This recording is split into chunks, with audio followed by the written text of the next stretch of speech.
And taurus इस video में हम देखेंगे कि 2026 के लास्ट 4 मंथ्स दैट इज सितंबर, अक्टूबर, नवंबर, दिसंबर आप लोगों के लिए कैसे रहेंगे।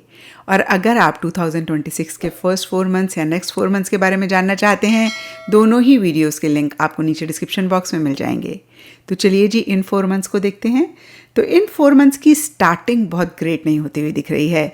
अब इस चीज़ को सुन के आपने परेशान नहीं होना है, क्योंकि सबसे पहली बात यहाँ पे कोई नेगेटिव कार्ड नहीं है। माउंटेन का कार्ड छोटे मोटे चैलेंजेस की बात करता है और हर्मिट का कार्ड कहीं चीज़ों से थोड़ा सा विड्रॉ करके इंट्रोस्पेक्टिव एनर्जीज में रहने की बात करता है।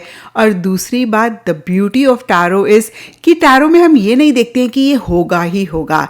टैरो कहता है कि जो भी आप अभी कर रहे हैं, जिस भी आप एनर्जी में हैं, उसके बेसिस पर आप अपना फ्यूचर क्रिएट कर रहे हैं। और अगर आपको फ्यूचर में कोई ऐसा कार्ड दिखता है जो आप नहीं चाहते हैं, तो करंट एनर्जीज में चेंज करके आप फ्यूचर को भी काफ़ी हद तक बदल सकते हैं। मैं ये तो नहीं कहूँगी बिल्कुल, क्योंकि कुछ चीज़ें हम नहीं बदल सकते हैं, लेकिन बहुत सारी चीज़ों पे हम काम करके उसको बेटर कर सकते हैं।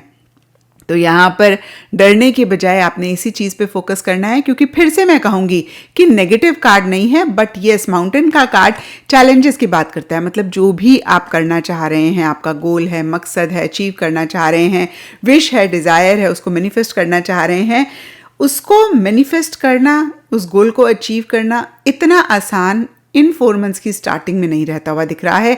यानी कि छोटे मोटे चैलेंजेस आ सकते हैं और लाइफ है, कभी ऐसा होता नहीं है हमने सोचा और हो जाए चीज़ें। तो उस तरीके की एनर्जीज कार्ड्स बता रहे हैं। और हर्मिट का कार्ड, जैसे कि अभी मैंने आपको बताया, विड्रॉ करने की बात करता है। आप थोड़ा सा चीज़ों से विड्रॉ कर रहे हैं, करना चाह रहे हैं। कुछ के लिए हो सकता है एक अकेलापन आप खुद से ही चाह रहे हैं। मतलब कभी कभी होता है ना, हमें लगता है हमें नहीं सोशलाइज करना, हमें नई लोगों से मिलना, हमें खुद के साथ रहना है, हमें थोड़ा सा एक सेल्फ के साथ टाइम स्पेंड करना है। तो कुछ की एनर्जीज हो सकती हैं और कुछ के लिए हो सकता है आप एक अकेलापन महसूस कर रहे हैं। अब देखिए, कुछ के लिए लिटरली अकेलापन हो सकता है कि आपके लव्ड वंस आपके साथ नहीं है, आप कहीं दूर रह रहे हैं। कुछ के लिए हो सकता है कि आप अपने लव्ड वंस के साथ हैं लेकिन एक अकेलापन महसूस कर रहे हैं। And mid of these 4 months के लिए यहाँ पर एस ऑफ कप्स का कार्ड कहता है कि कोई नई बिगनिंग या तो हो रही है या फिर आप चाह रहे हैं। ये नई बिगनिंग किसी भी लाइफ के एरिया से रह सकती है, लेकिन जो भी नई बिगनिंग हो रही है, कहीं इस चीज़ के लिए आप बहुत पैशनेट हैं। कुछ के लिए नया रिलेशनशिप हो सकता है, कुछ के लिए पुराना रिलेशनशिप में एक नई स्टार्ट हो सकती है।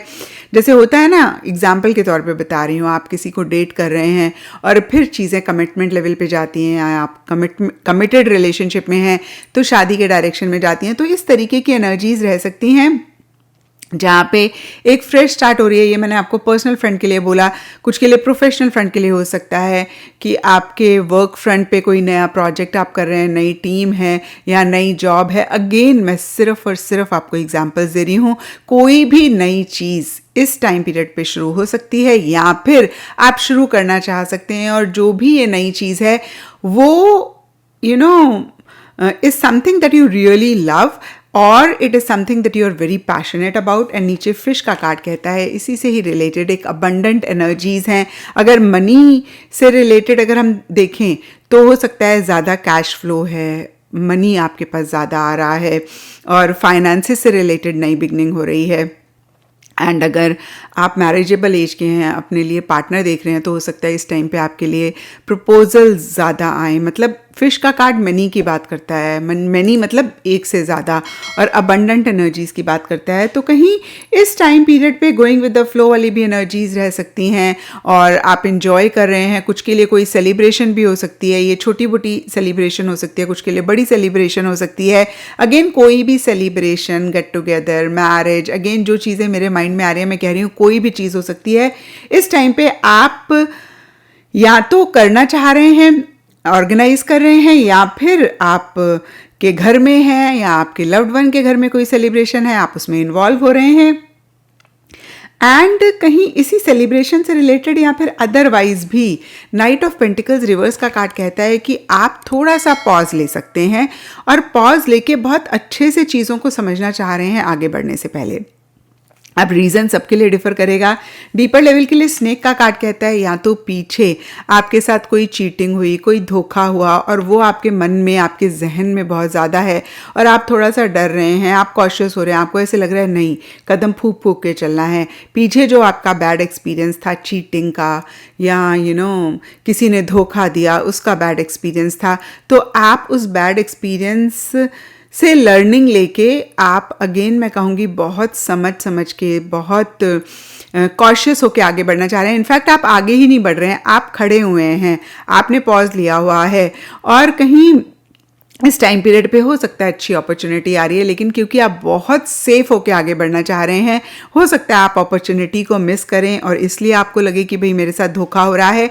या कोई इंसान भी हो सकते हैं जिनके ऊपर आपको डाउट हो रहा है और आपको ऐसे लग रहा है कि भाई जब तक कॉन्फिडेंस नहीं आएगा तब तक आगे नहीं बढ़ेंगे।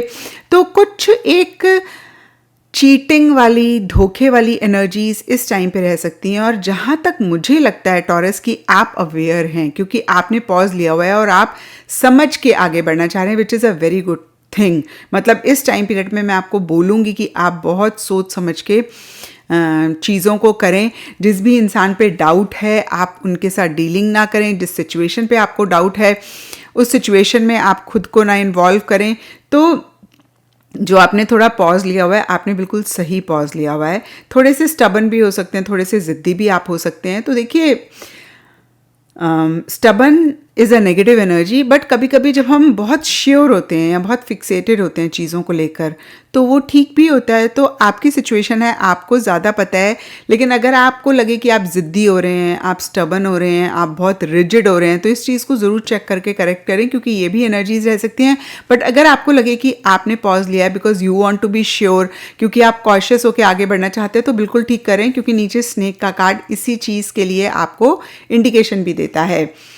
एंड ऑफ दीज 4 मंथ्स के लिए 2 ऑफ पेंटिकल्स का कार्ड कहता है एक से ज़्यादा चीज़ों में इन्वॉल्व हैं और हो सकता है कोई डिसीजन लेना है, 2 माइंड्स में हैं, या फिर ओवरऑल के लिए एक से ज़्यादा चीज़ों में इन्वॉल्व हैं। आप एक से ज़्यादा काम कर रहे हैं, उसको बैलेंस करने पे फोकस है और आप इंजॉय भी कर रहे हैं, आप कर भी पा रहे हैं, लेकिन जो भी चाह रहे हैं उसके लिए टाइम थोड़ा सा ज़्यादा लगता हुआ दिख रहा है, यानी कि आपको इमीडिएटली चीज़ें नहीं मिल रही हैं। और यहाँ पर हमने देखा भी नाइट ऑफ पेंटिकल्स रिवर्स के कार्ड में कि आपने पॉज लिया है। ऑब्वियसली आपने पॉज लिया है तो फिर थोड़ा तो टाइम लगेगा मोमेंटम को आने में, चीज़ों को ट्रैक पे आने में, आगे बढ़ने में। तो अगेन यहाँ पे कार्ड्स कहते हैं कि पेशेंस आपको रखनी पड़ेगी या आप रख रहे हैं, एंड डिवाइन टाइमिंग पे आप फेथ रखें, चीज़ें खुद ब खुद अपने टाइम से होंगी। इसका मतलब ये नहीं है कि हम एक्शन इनिशिएटिव्स ना लें, यस हमें एक्शन इनिशिएटिव्स लेने हैं, बट हम बेसब्रे ना हों, हम सब्र रखें। एंड 2 ऑफ पेंटिकल्स का कार्ड इन एंड आउट वाली एनर्जीज़ की बात करता है। किसी चीज़ में ना तो आप पूरी तरीके से जा रहे हैं ना ही बाहर आ रहे हैं, तो कहीं एक इन एंड आउट वाली एनर्जीज़, टू एंड फ्रो वाली एनर्जीज़ रह सकती हैं। अब एग्जाम्पल के तौर पे आपको बता रही हूँ, कुछ के लिए रिलेशनशिप हो सकता है, ना तो आप पूरी तरीके से जा रहे हैं ना आप पूरी तरीके से छोड़ रहे हैं। ऐसे ही प्रोफेशनल फ्रंट में कोई वर्क हो सकता है, या जैसे मैंने पहले बताया एक से ज़्यादा चीज़ें हैं उनको बैलेंस कर रहे हैं, मतलब प्रोफेशनल फ्रंट भी है, पर्सनल फ्रंट भी है, कोई और चीज़ भी है, आप एक साथ सारे काम कर रहे हैं और बैलेंस करना चाह रहे हैं, किसी लेवल पे कर भी पा रहे हैं, थोड़ा एफर्ट लग रहा है बट आप इंजॉय कर रहे हैं। एंड अब ओवरऑल के लिए स्मॉल इज़ ब्यूटीफुल का कार्ड है और ये कार्ड कहता है कि छोटी छोटी चीज़ों को अगर आपने अप्रिशिएट करा इस पीरियड में, स्पेसिफिकली इस पीरियड की बात कर रही हूँ, बट अदरवाइज भी अगर हम ऐसी एनर्जीज़ में आ जाएं जहाँ पे हम छोटी छोटी लाइफ की चीज़ें जो हम most of the times for granted ले लेते हैं। जब तक कोविड नहीं आया था हमें नहीं इस चीज़ का एहसास था कि अपने लव्ड वन से बेझिझक मिलना, उनको हक करना कितनी बड़ी चीज़ है। जब कोविड आया और जब हम तरस गए अपने लव्ड वन से मिलने के लिए, उनके पास जाने के लिए, तब हमें उसकी एक वैल्यू का एहसास हुआ। तो यहाँ पर स्मॉल इज़ ब्यूटीफुल का कार्ड यही बोलता है कि बहुत सारी ब्यूटीफुल चीज़ें आपकी लाइफ में हैं, हो सकता है कि उनकी वैल्यू का एहसास नहीं है। एंड टॉरस, ये मैं आपको नहीं बोल रही हूँ, ये हम सब के साथ होता है, वी आर ह्यूमंस, और ये इनफैक्ट ह्यूमंस के साथ ही होता है कि जब हमें कोई चीज़ मिल जाती है हमें उसकी वैल्यू नहीं होती है, और जब हम छोटी छोटी चीज़ों को अप्रिशिएट करने लगते हैं ना, तब हमें कहीं सटल लेवल पे उसकी वैल्यू होती है और हमारी ऑर्डिनरी लाइफ एक्स्ट्राऑर्डिनरी बन जाती है। तो ऑर्डिनरी को ज़रूर अप्रिशिएट करें, चीज़ों को फॉर ग्रांटेड ना लें। एंड अदरवाइज़ भी हम रेगुलरली अगर रोज़ रात को सोने से पहले ग्रैटिट्यूड जर्नल बनाना शुरू कर दें, यानी कि जो छोटी छोटी चीज़ें हमारी लाइफ में हुई उनके लिए ग्रैटिट्यूड करना शुरू कर दें, जैसे कि किसी ने हमारी तरफ देखकर मुस्कुराया, किसी ने हमें अप्रिशिएट किया, या और भी बहुत सारी ऐसी चीज़ें होती हैं, तो हमारी लाइफ बड़ी आसान और बहुत खूबसूरत हो जाएगी। तो अगर आप रोज़मर्रा में रेगुलरली करें बहुत अच्छी बात है, नहीं तो इस पीरियड में आपने ज़रूर करना है, क्योंकि आपके लिए गाइडेंस का कार्ड है और ये गाइडेंस और ज़्यादा इन 4 महीनों को बेहतर बनाने में आपकी हेल्प करेगी।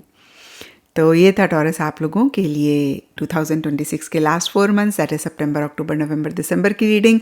और अगर ये रीडिंग आपके साथ रेजोनेट करी है, इनफैक्ट मुझे नहीं पता टॉरस आप किस टाइम पीरियड पे ये रीडिंग देखेंगे। अगर आप 2026 की स्टार्टिंग में देख रहे हैं और जब ये पीरियड आता है 2026 का और आपको याद आती है कि अरे ये रीडिंग तो बहुत रेजोनेट कर रही है, थोड़ा सा टाइम निकाल के ज़रूर नीचे कमेंट सेक्शन में मुझे बताएं, मुझे बहुत अच्छा लगेगा। और अगर आप इस टाइम पीरियड पे देख रहे हैं और आपको लग रहा है कि रीडिंग बहुत रेजोनेट कर रही है, तो भी कमेंट करके मुझे ज़रूर बताएं। एंड यस, इसी के साथ आपकी 2026 की ईयरली रीडिंग एंड होती है। और मुझे अगर मैं पूरा देखूं तो ऐसा नहीं लगता कि आपका 2026 ख़राब जा रहा है। कुछ बहुत अच्छे कार्ड्स हैं, स्पेसिफिकली मई, जून, जुलाई, अगस्त में बहुत अच्छे कार्ड्स हैं। एंड अदरवाइज़ भी कुछ गाइडेंस हैं, उनको फॉलो करेंगे तो 2026 को और बेहतर बना पाएंगे।